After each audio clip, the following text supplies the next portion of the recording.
এক তরুণ একবার খালি কবরের ভেতর নেমে গিয়েছিল। তার উদ্দেশ্য ছিল মুসলমানদের জন্য কবরের শাস্তি আসলেই আছে নাকি এটা শুধু মানুষকে ভয় দেখানোর জন্য বানানো গল্প। বিষয়টা পরীক্ষা করতে সে তার বন্ধুকে বলল উপরের দিক থেকে কবরটা বন্ধ করে দিতে। কিন্তু এরপর যা ঘটল তা এতটাই ভয়ঙ্কর আর হৃদয়বিদারক ছিল যে আশেপাশে যারা ছিল সবাই ভয়ে পালিয়ে গেল। আসলে সেই কবরের ভেতরে কি রহস্যময় ঘটনা ঘটেছিল শুনলে আপনি হতবাক হয়ে যাবেন। এটা কোনো গল্প নয়, বরং সত্য ঘটনা। যারা নিজের চোখে দেখেছিল তারা আজও কেঁপে ওঠে। তবে শুরু করার আগে যদি আপনি কবরের আযাবের উপর বিশ্বাস করেন তবে লাইক দিন আর কমেন্টে সুবহানাল্লাহ লিখুন। চলুন শুরু করি। আসসালামু আলাইকুম প্রিয় সম্মানিত দর্শকবৃন্দ। আজকের গল্প দুই তরুণের যারা জানতে চেয়েছিল কবরের ভেতরে আসলেই কি ঘটে। কৌতূহলবশত তারা জীবনের সবচেয়ে ভয়ঙ্কর অভিজ্ঞতার সম্মুখীন হয়েছিল। এক সন্ধ্যায় তারা একটি কবরস্থানে পৌঁছায় যেখানে একটি কবর খোঁড়া হচ্ছিল। সেই কবর ছিল তাদের খুব কাছের এক বন্ধুর, যার বিয়ের প্রস্তুতি কিছুদিন আগেই পুরো দমে চলছিল, কিন্তু পারিবারিক দ্বন্দ্বের কারণে তাকে হত্যা করা হয়। যে বাড়ি একসময় আনন্দ উৎসবে ভরা ছিল তা হঠাৎই শোকে ভরে যায়। কবর খুঁড়ে শেষ করার পর কবর খননকারী বলল, জানাজা আসলে আমাকে ডাকবে, আমি পাশের ঘরে বিশ্রাম নিচ্ছি। দুই তরুণ কবরের পাশে দাঁড়িয়ে রইল, গভীর দুঃখে নিমগ্ন। তাদের একজন কাঁপতে থাকা হাতে বাড়িতে ফোন করল। জানাজা আসতে আর কতক্ষণ বাকি। ফোন রাখতেই সে কান্নায় ভেঙে পড়ল। যে মানুষটি মারা গেছে সে শুধু তার কাজিনই নয়, বরং তার প্রিয় বন্ধু ছিল। অন্য তরুণও তাদের দুজনের ঘনিষ্ঠ সাথী ছিল। তাই তারা দুজনেই নিঃশব্দে শোকে ডুবে কবরের পাশে দাঁড়িয়ে রইল। সূর্য ডোবার সাথে সাথে চারপাশ অন্ধকারে ভরে গেল, আর কবরস্থানের পরিবেশ যেন আরও ভারী আর ভয়ঙ্কর হয়ে উঠল। হঠাৎ তাদের একজন ফিসফিস করে বলল, তুমি কি অনুভব করছো এই জায়গাটা কত ভয়ঙ্কর? এখানে শুধু মৃতরাই থাকতে পারে, জীবিত মানুষ একা থেকে যাওয়ার কল্পনাও করতে পারবে না। তারা জীবনের শেষ আর মৃত্যুর কথা আলোচনা করতে করতে কথার প্রসঙ্গ চলে গেল কবরের ফেরেশতা আর প্রশ্নোত্তরের দিকে। ইতোমধ্যেই কবরস্থানের চারপাশে অন্ধকার ঘনিয়ে এসেছে। নিস্তব্ধ পরিবেশ যেন মৃতদের উপস্থিতি আরও বেশি অনুভব করাচ্ছিল। দুই তরুণের ভেতর ভয়ের প্রভাব স্পষ্ট হয়ে উঠল। ঠিক সেই মুহূর্তে তাদের একজনের ফোন বেজে উঠল। হঠাৎ রিংটোন শুনে সে এতটাই ভয় পেয়ে গেল যে ফোন হাত থেকে পড়ে সরাসরি কবরের ভেতর চলে গেল।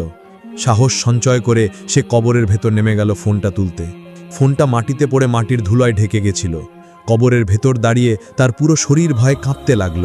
তবুও সে দ্রুত ফোনটা তুলে নিল এবং উপরে দাঁড়ানো বন্ধুকে ডাকল। বন্ধু হাত বাড়িয়ে তাকে টেনে তুলল। তারা দুজন একটু দূরে বসে নিঃশব্দে জানাজার আসার অপেক্ষা করতে লাগল। হঠাৎ যে তরুণটি কবরের ভেতরে নেমে গেছিল তার মাথায় অদ্ভুত একটা চিন্তা এলো। সে বন্ধুকে বলল, তুমি কি এই কবরের 4টে সিমেন্টের ঢাকনা এক এক করে উঠাতে পারবে? বন্ধু জবাব দিল, হ্যাঁ পারবো, কিন্তু কেন জিজ্ঞেস করছো? সে বলল, আমি কবরের ভেতরে শুয়ে দেখতে চাই মৃত মানুষ হলে কেমন লাগে। আমি ঢুকে শুলে তুমি ঢাকনা দিয়ে কবরটা বন্ধ করে দিও। এ কথা শুনে তার বন্ধু কাঁপতে শুরু করল। সে বলল, তুমি এমন কথা ভাবলে কি করে? যদি এর মধ্যে জানাজা এসে যায়, সবাই বলবে আমরা বন্ধুর কবর অসম্মান করেছি। কিন্তু যতই বোঝানো হোক, সে তরুণ তার সিদ্ধান্তে অনড় রইল।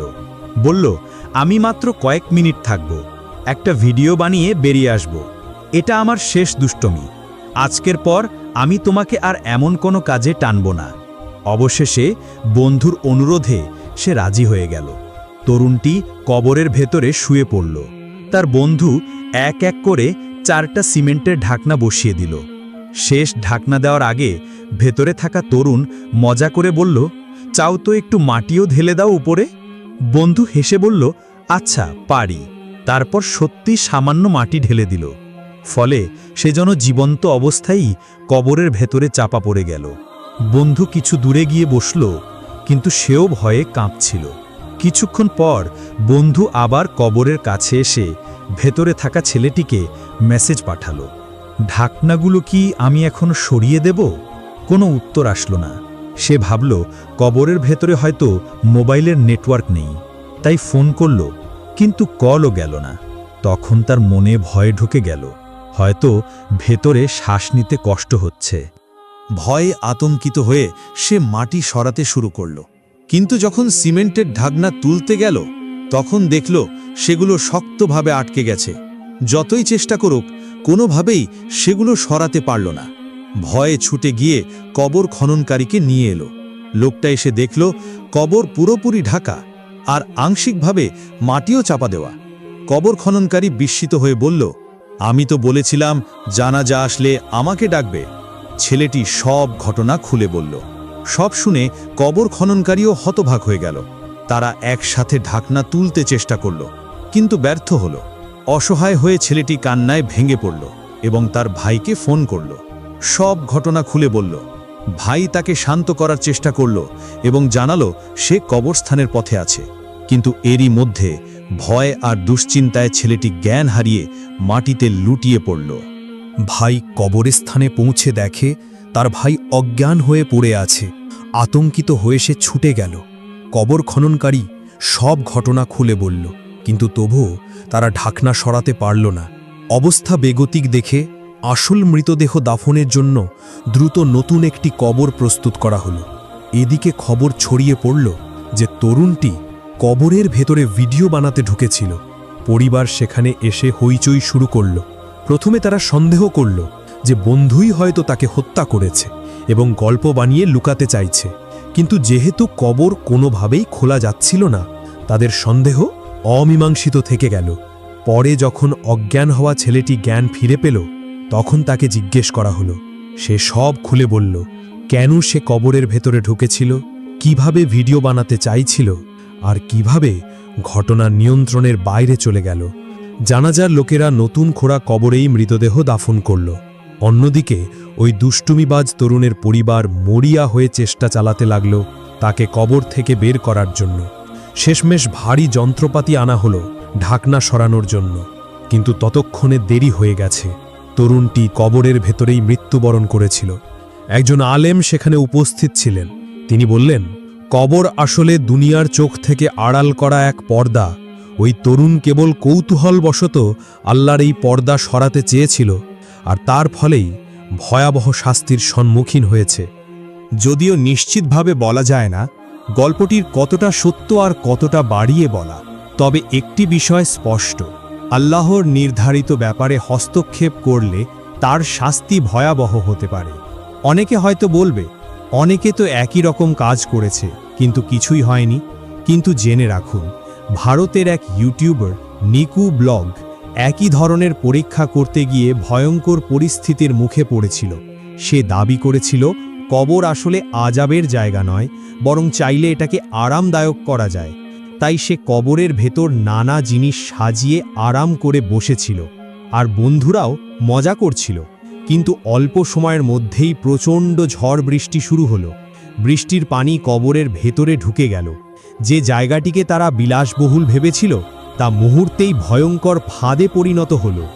ইসলাম রসিকতার অনুমতি দেয়, তবে তারও সীমা আছে। ধর্মের পবিত্র বিষয় নিয়ে ঠাট্টা বিদ্রূপ করা অত্যন্ত বিপজ্জনক। এরকম আচরণের কারণে অনেক সময় মানুষের ঈমান পর্যন্ত হারিয়ে যেতে পারে। আল্লাহর নিদর্শন বা ধর্মীয় বিষয়কে উপহাস করা এক গুরুতর পাপ। এটি আল্লাহর নির্ধারিত সীমা অতিক্রম করে অবিশ্বাসের ভয়ঙ্কর পথে নিয়ে যায়। সূরা আত-তাওবায় আল্লাহ এই ধরনের আচরণের জন্য কঠোর শাস্তির ঘোষণা করেছেন। আল্লাহ বলেন, যখন তাদের প্রশ্ন করা হবে তারা বলবে, আমরা তো শুধু মজা করছিলাম। কিন্তু আল্লাহ তখন বলবেন, তোমরা কি আল্লাহ নিদর্শন আর তার রাসূলকে নিয়ে ঠাট্টা বিদ্রূপ করেছিলে? কোনো অজুহাত দিও না। নিশ্চয়ই তোমরা ঈমান আনার পর আবার অবিশ্বাসে ফিরে গিয়েছিলে। তোমাদের মধ্যে কারো প্রতি ক্ষমা করা হলেও অন্যদের জন্য ভয়াবহ শাস্তি নির্ধারিত থাকবে। তাই একটি বিষয়ে নিশ্চিত, যেই আল্লাহ সীমারেখা অতিক্রম করে তাকে তার পরিণাম ভোগ করতেই হবে। এখন আপনি এই গল্প শুনলেন, আপনার কি মনে হয় তরুণটির কাজ কি সঠিক ছিল? কমেন্টে আপনার মতামত জানান।